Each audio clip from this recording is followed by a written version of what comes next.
Finance working capital में सिर्फ एक ही क्वेश्चन दिया गया है। मॉडल टेस्ट पेपर दिसंबर 24 में सेट 1 का 6 से 7 मार्क्स का। उसमें क्या बोला है, calculate maximum bank borrowings permissible under the method 1, 2 and 3 of the Tandon committee norms from the following figure and analyse each method. मतलब बता रहा है कि तीनों मेथड से बताइए बैंक आपको कितना लोन आपको फाइनेंस करेगी। तो एसेट्स में क्या क्या दिया हुआ है, लाइबिलिटीज में दिया गया है creditor for purchase, other current liabilities, bank borrowings including bill discounted with bankers. Current asset में दिया है raw material, WIP, finished good, receivable including bill discounted with banker. जब तक अलग से कोई इन्फॉर्मेशन नहीं देगा, बिल डिस्काउंटेड का कोई अलग से ट्रीटमेंट नहीं होगा। अदर करंट एसेट दे रखा है आपको 20 लैक्स, टोटल दिया है 700 और इसमें भी 740, ठीक है, इतना डिटेल दे रखा है आपको। बोलते हैं assume the core current asset 190, इसमें बैलेंस शीट टैली नहीं होगी, बैलेंस शीट नहीं दे रखा है, सिर्फ करंट लायबिलिटी जो करंट एसेट्स का डिटेल दे रखा है इसलिए, ठीक है। अब कोर करंट एसेट क्या बोल रहा है, जो आपका टोटल करंट एसेट 740 है उसमें कोर करंट एसेट कितना है आपका 190 लैक्स कोर करंट एसेट है, ठीक है। अब इसमें से ध्यान देंगे कैसे हम लोग सॉल्व करेंगे। सबसे पहले क्वेश्चन में क्या क्या दे रखा है इजिली। पहला करंट एसेट कितना दे रखा है 740, 740 लैक्स, कोई डाउट नहीं। करंट लाइबिलिटीज, तो करंट लाइबिलिटीज हमने क्या बोला है, बैंक बोरोइंग्स को थ्योरी में क्या बताया, बैंक बोरोइंग्स को माइनस करना होता है। तो टोटल 700 लैक्स है, अगर माइनस करेंगे 400 तो कितना आएगा 300, तो डायरेक्टली हम 200 और 100 बोल सकते हैं, मतलब 300, ठीक है। तो कितना है current liabilities excluding bank borrowings कितना होगा 200 प्लस 100 मतलब 300 लैक्स आपका। तो वर्किंग अब कोर करंट एसेट के क्वेश्चन में कितना दे रखा है 190 लैक्स। तो current asset 740, current liabilities 300, bank borrowings, core current asset 190 lakhs. अब तीन कंडीशन दिया हुआ है कि जो बोरोवर होता है वो अपनी तरफ से कितना पैसा लगाता है, मेथड 1, मेथड 2, मेथड 3। मेथड 1 में बोरोवर कंट्रीब्यूशन क्या होता है, borrower to provide 25% of working capital gap, मतलब current asset minus current liabilities का जो आएगा उसका 25% बरोबर देगा। सेकेंड मेथड में क्या करता है वो करंट एसेट का 25% देता है। फर्स्ट मेथड में वर्किंग कैपिटल का 25%, सेकेंड मेथड में करंट एसेट का 25%। थर्ड मेथड में क्या बोलता है, कंट्रीब्यूट करना होता है, बोरोवर को कंट्रीब्यूट करना होता है entire core S current assets, जितना भी जैसे 190 पूरा बोरोवर की तरफ से रहेगा plus 25% of remaining current assets from the long term sources, ठीक है। मतलब क्या, कोर करंट एसेट का मतलब क्या होता है, जो आपने लॉन्ग टर्म सोर्स से आपको करंट एसेट्स में लाना है उसको हम लोग बोलते हैं कोर करंट एसेट्स। तो कोर करंट एसेट पूरा बरोबर का कंट्रीब्यूशन रहेगा plus other than core current asset जो भी करंट एसेट्स रहेगा, तो करंट एसेट में से कोर करंट एसेट माइनस करेंगे, उसका जो 25% आएगा वो भी क्या होगा बोरोवर की तरफ से होगा। तो सबसे ज्यादा कंट्रीब्यूशन बोरोवर मेथड 3 में ही होता है, ठीक है, थ्योरी में भी मैंने बताया है।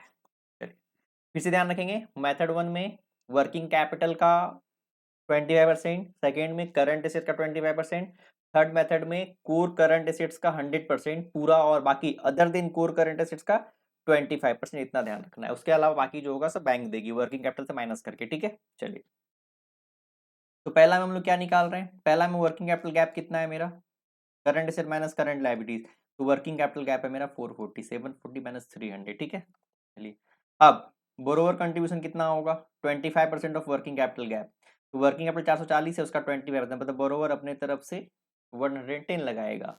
तो बैंक कितना लोन देगी, वर्किंग कैपिटल गैप में से बोरोवर कंट्रीब्यूशन माइनस कर देगी। 440 आपका वर्किंग कैपिटल गैप आता है, जिसमें बोरोवर कंट्रीब्यूशन 110 लाख होगा, तो बैंक आपको 330 लाख आपको फाइनेंस करेगी। समझ में आ रहा है। नेक्स्ट में बोरोवर कंट्रीब्यूशन कितना होगा, तो करंट एसेट का 25%, तो करंट एसेट्स का 25%, 740 करंट एसेट्स का 25% बोरोवर रहेगा 185।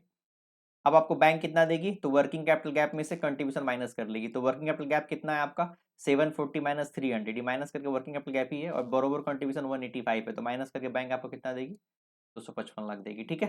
ये 740 माइनस 300 यही है 440, पॉइंट समझ में आ रहा है, ये चीज वही है। थर्ड मेथड में बोरोवर कंट्रीब्यूशन क्या रहेगा आपका, कोर करंट एसेट पूरा रहेगा plus other than core current asset, मतलब क्या 740 माइनस 190, मतलब करंट एसेट में से वो माइनस कर दिया, other than core current assets हो गया, उसका क्या करेगी 25% वो करेगी, तो टोटल कितना आ रहा है 190 प्लस 550 का 25%, तो बरोबर कंट्रीब्यूशन इसमें 328 लैक्स हो जाएगा। तो बैंक आपको कितना फाइनेंस करेगी, वर्किंग कैपिटल गैप जो होता है 740 माइनस 300, उसमें से कंट्रीब्यूशन माइनस कर लेगी, आपका कंट्रीब्यूशन 328 है, तो बैंक आपको 112 लाख देगी। ये पॉइंट समझ में आ रहा है। चलिए तब समरी टेबल ध्यान देंगे, तीन मेथड है, तीन मेथड में करंट एसेट्स क्या है आपका 740 740 740, current liabilities excluding bank bank loan अगर देखा जाए तो 300 300 300, तो वर्किंग कैपिटल गैप कितना है, तीनों में सेम आएगा 440 440 440, ठीक है। तो मतलब बैंक आपको 440 देगी, लेकिन बोलती नहीं आपका कंट्रीब्यूशन चाहिए, तो आपका कंट्रीब्यूशन कितना है, बोरोवर कंट्रीब्यूशन फर्स्ट केस में कितना 110, सेकंड में 185, थर्ड में 328। तो बैंक आपको कितना फाइनेंस करेगी इसमें, 440 माइनस 110 330 में 225 240 55 माइनस करके, इसमें 440 में से 328 माइनस करके 112। पॉइंट समझ में आ रहा है। इसमें से बैंक आपको फर्स्ट कंडीशन में इतना लोन देगी, सेकंड कंडीशन में इतना देगी, थर्ड कंडीशन में इतना देगी, ठीक है। चलिए सिंपल, एक बार ध्यान पे रखना होता है। चलिए एनालिसिस बोलता है method one allows the highest borrowing. Method one में देखिए सबसे ज्यादा मिल रहा है 330। मेथड टू द स्ट्रिक्ट, उससे ज्यादा थोड़ा सा स्ट्रिक्ट है, bringing the borrowing down 255 lakh. इसमें क्या बोलता है बैंक कितना देगी, 330 नहीं देगी, आपको 255 लाख देगी। मेथड थ्री में इज द मोस्ट कंजर्वेटिव, जब बहुत ज्यादा कंजर्वेटिव बोलता है सबसे ज्यादा पैसा खुद अपनी तरफ से लगाओ, तो इसमें बैंक बोलती है सिर्फ 112 लाख देंगे।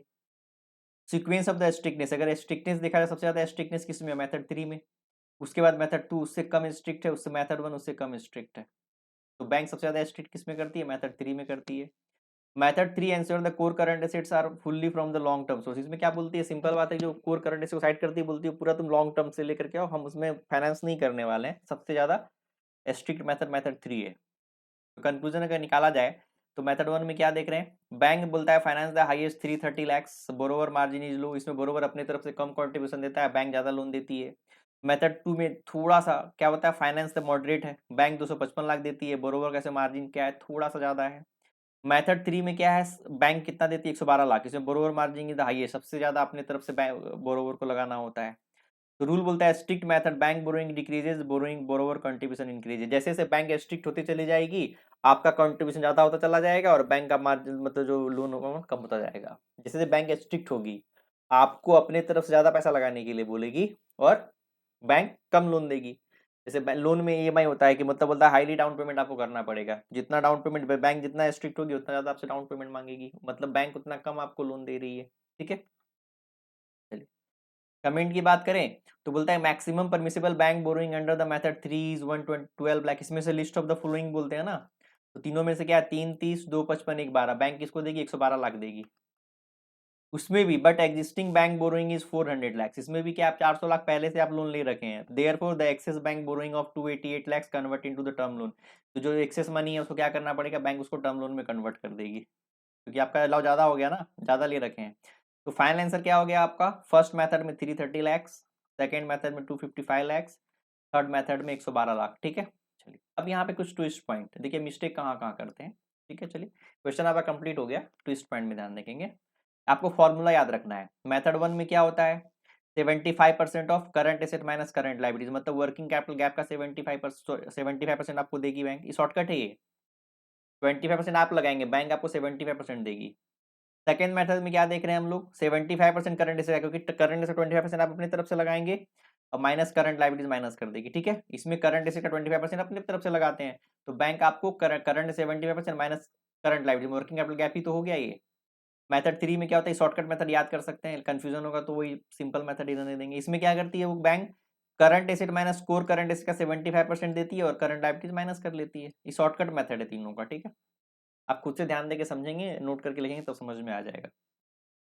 Working capital gap trap, mistake कहाँ होता है, वर्किंग कैपिटल गैप हमेशा current asset minus current liabilities other than bank से निकालो, बैंक बोरोइंग को करंट लायबिलिटीज में इंक्लूड करके वर्किंग कैपिटल मत निकालो। नॉर्मली क्या होता है, लोग करंट लायबिलिटीज माइनस करना, करंट लायबिलिटीज में से बैंक बोरोइंग माइनस करना भूल जाते हैं।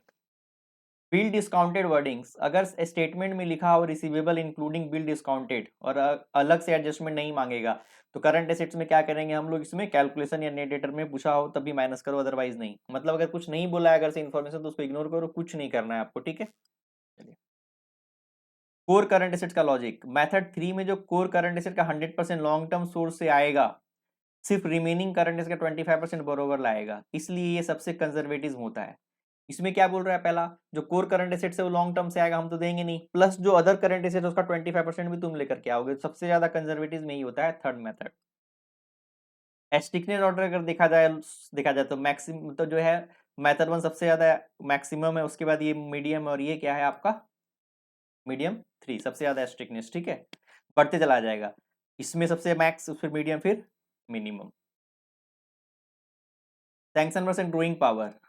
टंडन बोलता है एमबीएफसी सैंक्शन लिमिट बढ़ाता है, मंथली ड्राइंग पावर अलग होता है, स्टॉक स्टेटमेंट बेस्ड पेपर में जब तक ड्राइंग पावर नहीं पूछा हो तो एमबीएफसी दो क्वेश्चन पूछता है, ड्राइंग पावर ही पूछता है, तो आपके क्वेश्चन में जब तक ड्राइंग पावर नहीं पूछा रहेगा, आपने नहीं पूछा है तो आपको यूज ही नहीं करना है आपको, लेकिन अगर पूछेगा तो ये आंसर निकालना होता है। कॉमन स्लिप क्या होता है, करंट एसेट्स में एडवांस अदर करंट एसेट भूल जाना, करंट एसेट में टोटल करंट एसेट लेते हैं, एडवांस को भी अदर करंट एसेट्स को भी। करंट लायबिलिटीज में बैंक बोरोइंग गलती से ऐड कर लेना। मेथड 3 में बोरोवर मार्जिन करंट एसेट्स पर लगता है, वर्किंग कैपिटल कैप पर नहीं, ध्यान देना है। मेथड 2 में फर्स्ट मेथड में वर्किंग कैपिटल का 25%, सेकंड मेथड में करंट एसेट्स का 25%, तो ये मिस्टेक होता है। अगर वन लाइन अगर देखेंगे हम लोग तो लिक्विडिटी डिसिप्लिन, बैंक लिक्विडिटी क्या होता है, बैंक फिनांस जैसे जैसे आपका लिक्विडिटी डिसिप्लिन बढ़ेगा बैंक फिनांस क्या होता है, कम कम होता जाएगा। मेथड 3 सबसे डिसिप्लिन है, इसलिए 112 लाख ही अलाउ करता है। सबसे ज्यादा डिसिप्लिन कौन है, सबसे ज्यादा लिक्विडिटी किस में है, बैंक सबसे ज्यादा सेफ किस में होती है, थर्ड मेथड में होती है। ठीक है, चलिए एक समझ में आ गए, क्वेश्चंस बन जाएगा एग्जाम में आएगा तो, और प्रैक्टिस कर लीजिए सिर्फ एक बार।